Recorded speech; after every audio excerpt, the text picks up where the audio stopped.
Welcome back to another video. Today we're going to be installing the new within wheel brake light on my Jeep. So I needed a new third brake light because I'm going to go upgrade to 35-inch tires. I have 33-inch right now, and that will make my current one just not work anymore because the tire will be too tall and it won't fit on there without hitting it. And it just looks better anyways. This is a super cheap option to getting a new third brake light if you want to keep the stock tire carrier on the Jeep Wrangler. I think I got mine for 20 bucks on Amazon. There's a million of them out there.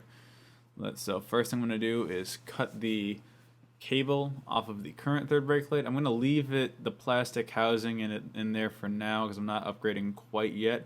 But I am going to most likely not wire it back in. I could wire them both up at the same time if I wanted to. You could as well. I'm choosing not to.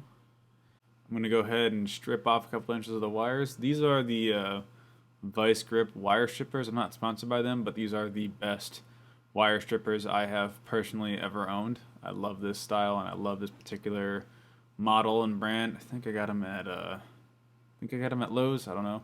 So there's a little rubber grommet that leads into the vehicle. You could go ahead and take that out and then wire it through in there. I'm just going to use the stock sleeved wiring that comes out.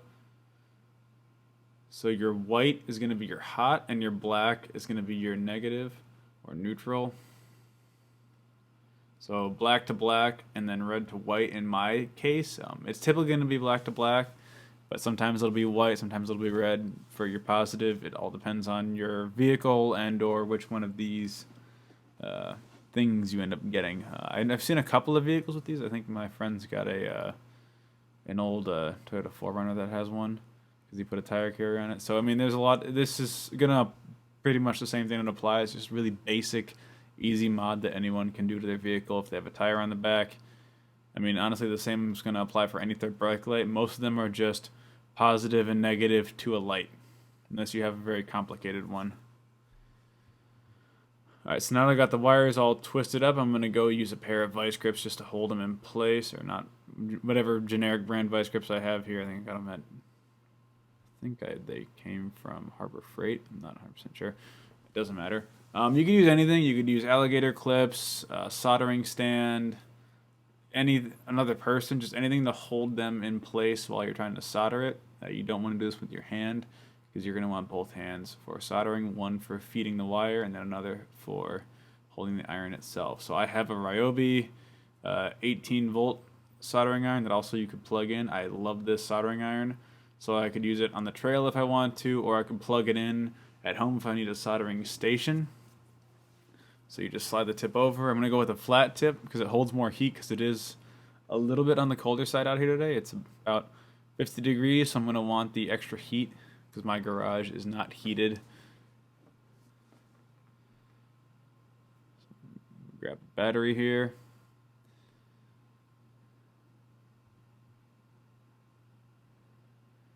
And it takes about 30 to 40 seconds to preheat, so I'm going to go ahead in the meantime and get these wires set up here for it.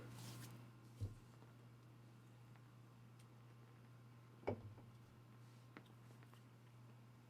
little bit of water on the sponge. Clean off the tip. Go ahead and tin the tip of your soldering iron. You could also use crimp connectors on this if you don't know how to solder or have a soldering iron. So don't think this is the only way to do it. And if you want to do it the kind of hackish way, you could use wire nuts or just twist them together and tape it. I wouldn't recommend that. It's not a very permanent connection. This is going to be more permanent than most, but then again, this wire shouldn't have a whole lot of strain put on it, ever. So you want to have the wire against the iron and then have the solder on the other side of the wire, not directly touching the iron. You want it to flow from one end of the wire to the iron at the other end. This isn't a soldering lesson. I'm not an expert solderer, but I've got enough experience where I could sort of recommend how to do it. And like I've said before in videos, I am not a professional mechanic. I'm just some guy in his garage.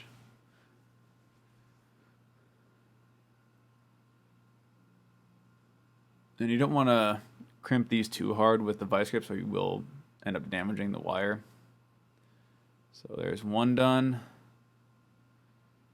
I'm going to hold up here for a minute. So soldering is good. I do want to protect it more still, so I have this heat shrink wrap. I got this kit of 10 or 12 different sizes on Amazon. They're very inexpensive and they work very well. Just a little bit of extra protection from the weather and elements. So I'm going to slide one over the one connection and then slide another one over the other connection.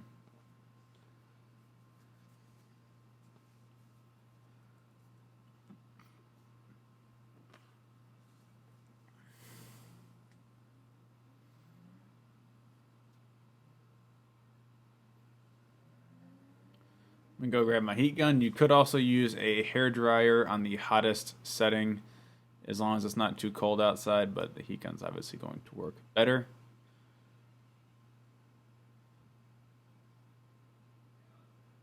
So I'm gonna first put one on each of these wires. And you see it shrink down now and hopefully be more weather protective and stop any pressure being put on my solder joints because they're not strong at all, so they could be pulled apart pretty easily because this is a very thin gauge wire.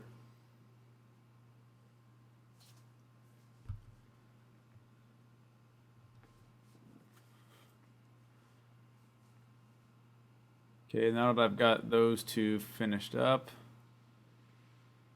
I'm going to go ahead and grab another one, a thicker casing to put over both of the wires together, just to hold them together.